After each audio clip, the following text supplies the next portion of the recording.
Oh shoot, that's me. Here we go.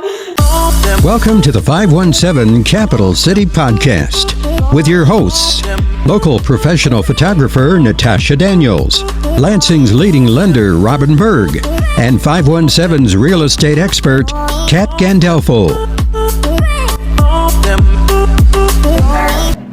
All right, we are super excited today because we have Julie and Kayla from Child and Family Charities to tell us a little bit about the huge variety of things that you offer our community. I mean, we're probably not going to be able to touch on nearly half of it. It's incredible. So maybe you'll come back another time or send somebody else. Sure. Tell us a little bit about the overview of Child and Family Charities and the mission. Sure. Well, thanks for having us.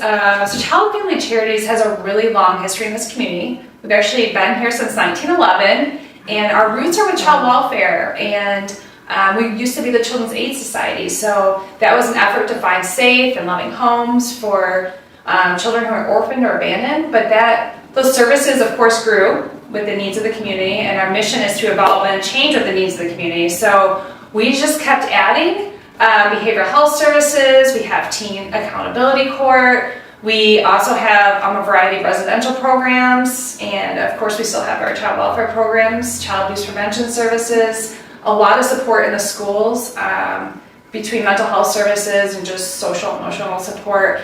So we do a lot. We reach actually over 8,000 people here in mid-Michigan. Wow. Yeah. Yeah, so we have a lot going on, always. Over 30 programs.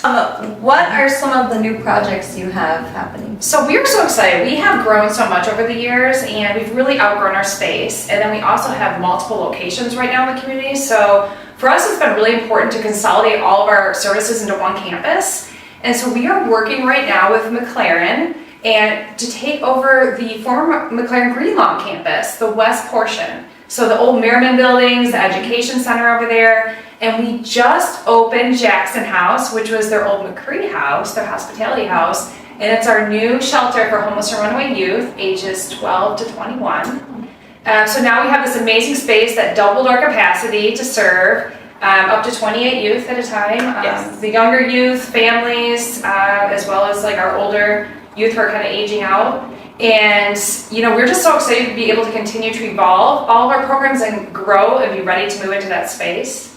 We have a groundbreaking right around the corner, September 20th. Oh, go! I went to your last groundbreaking. Yes. It was so heartwarming for the Jackson House, and I met a woman there who was talking about the fact that she had been a child that was helped by Child and Family Charities, and now she's going back and giving back because it helped her so much and changed her life. Mm-hmm. I get to meet a lot of people like that in the community. Aww. So it's going to be a great event. That's just kind of our kickoff to get the campus going, and then it'll be about a year of construction. So we can't wait to be in. Our goal is to be in by the end of 2024.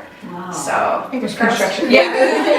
Supply chain, all this stuff. But we're just so excited to get that project underway, and it's part of a larger campus for children and adolescents where community mental health is going in a portion of it, and we're really looking at how they're filling out all of the rest of those buildings so that it's a hub for children and families. It's amazing. Yes. And what a great thing for that neighborhood and just for the region, really. I mean, if you think about, when the hospital leaves, and nobody really knows what's going to happen to those properties. It's right in the middle of a neighborhood. It's on a bus line right next to Washington Park. It's like, the fact that we're going in there kind of as, one of the core tenants. I mean, it's going to be a great thing for the community. Yes. And we'll be able to do more too. Yeah. And people can tour. You guys have scheduled out tours if they want to contact and tour. We do, definitely. Come and see us. Yes.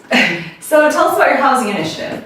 Yeah, so we have the shelter, so that's Jackson House, but we also do a lot of other things, and so we have Kayla here with us. She's our housing expert, so I'll let her handle that one. Yeah. So once our clients do age out of the shelter, because we do only go up to 21, they might be eligible for some of the various programs that we have. We have PSH, Permanent Supportive Housing, SAMHSA, SHIP, and depending on what program you fit in, it just kind of depends on your background and if you have any substance abuse, mental health history, things like that. So we kind of take those calls and can filter them into what programs they're supposed to be in. And once you are entered into the program, we then attempt to place you into a home, and that's what we're here looking for today, is just landlords to work with, spreading the news as far as, hey, we're here, we are in desperate need of units and places that are willing to work with us and continue to house our clientele. Is there any specific size or type of unit that you're looking for, or is it kind of all encompassing? As of right now, I think we're only really in need of 1-bedroom units, but become the next year or so, we're going to need more and more as our families get larger. We're child and family, so most of our clientele do require 2 bedrooms or more. But we do have the off chances that we need 1 bedrooms and efficiencies. So it just kind of depends on the current clients that we have for what we can fill. That's amazing. Yeah. Well, I know we kind of already went over this with our reels, which go watch our reels, but do you want to hit on, again, like who you're looking for as property owners and what you can offer those property owners? Yeah, absolutely. So our ideal property owner, property manager would be willing to work with HUD fair market rates. We have a set list that comes out every year on whether it's a 1-bedroom efficiency or a 4-bedroom on what we can kind of perceive as fair rent. And once we take that rent, so say our limit is $1,000 and the rent is $950, we use that $50 extra to go and pay for utilities, trash, lights, things like that, to help that tenant, be self-sustaining but still have their back. Good communication is always great. Being able to contact us or get back with us in a timely manner if we need something, if we have a question. And the same thing I expect for landlords, they can expect for me. So if they have a question, they can contact me, and I generally have about a 12-hour turnaround time. Depending on the week, honestly, but It's amazing. Yeah. So it definitely helps that if the landlord works with us, they are always getting rent on time from us, directly from the agency, no matter if a tenant is in the unit or not. We pay all of the utilities or help pay with the utilities, so we avoid shut off. And we have case managers that go in, I would say, anywhere between 1 to 2 times a month to kind of check the unit out, make sure the client is maintaining the unit properly, making sure that if any maintenance needs to be done, we either reach out to the landlord or we have our own maintenance guy that comes in and takes care of it if it's something, something super simple, like a bathroom towel bar fell off or something like that. So it's definitely a partnership. We aren't looking to just, hey, we're going to place them here and then never talk to them again, or, oh, we don't want to talk to you. No, if there's an issue, contact us. We're in this together. We sign the lease just like the tenant, and we're there for them. That's amazing. So we take a lot of the risk out. Yes. Yeah, I think the first time Julie was really telling me about it, she was also mentioning that they have standards that they have to abide by, and if they don't meet them, Yep. they don't get to stay. They won't be able to stay in the program, and so that's really important too. And the whole goal is to have them be independent in the end, so take over their lease or move on to the next lease if we keep that unit. We're building those skills along the way, and we're also preparing them at the shelter before they move into the unit. So, we're really kind of taking responsibility for that youth up to age 25 or 24. Yeah, 24, 25, depending. Yeah.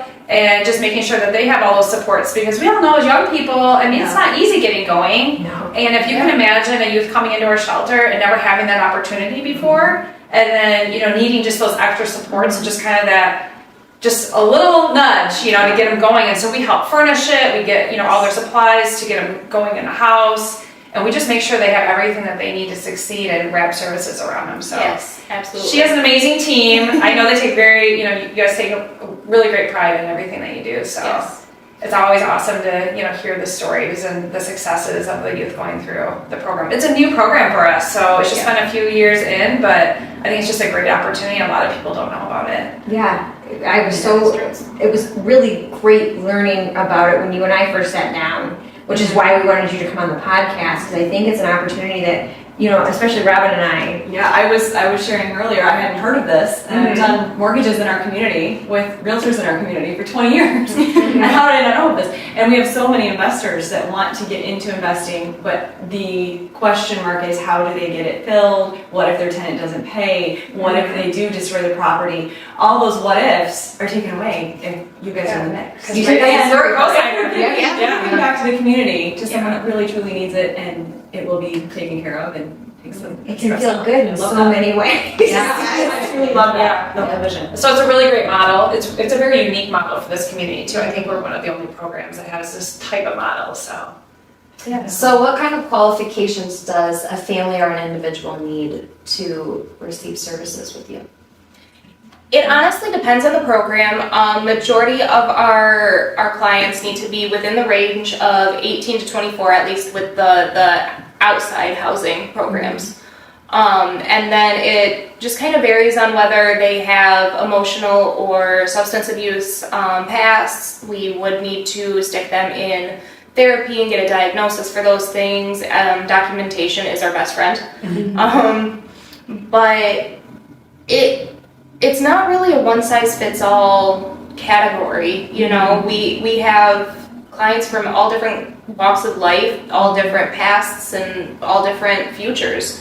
You know, we're here trying to make sure that their future is as bright as it possibly can, and we're willing to do pretty much anything that we can do to help them, you know, succeed and be self-sustaining and get on the right path to Provide where they need to go. Yes. Yep. That's awesome. So what's the best way, as we wrap this up, for the community to kind of get involved, or for individuals to get involved if it's something that they're excited about? Well, if it's a landlord, they can contact me. My email is kayla@childandfamily.org.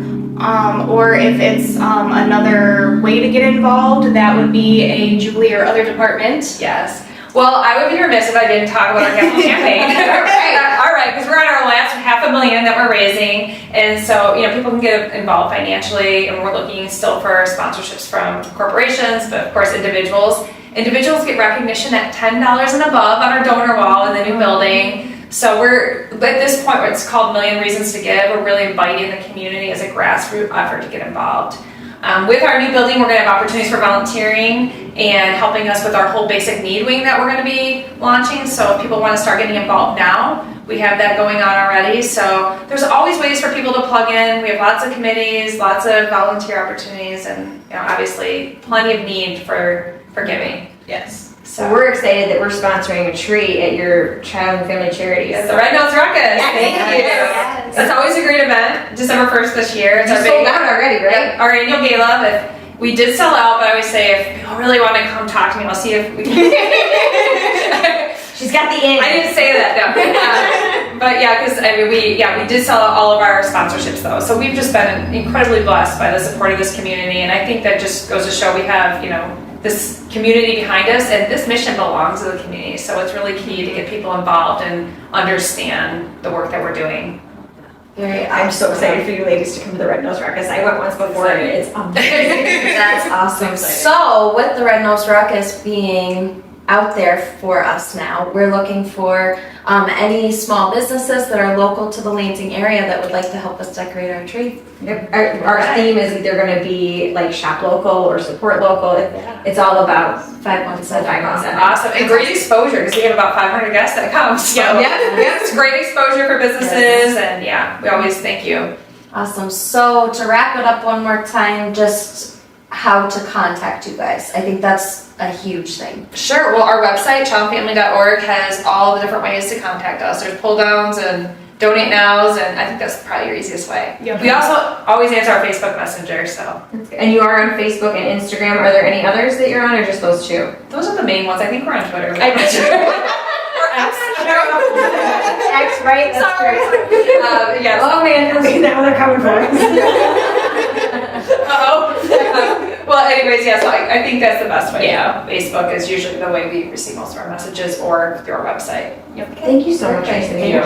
Yeah, thank you for having us. Yes.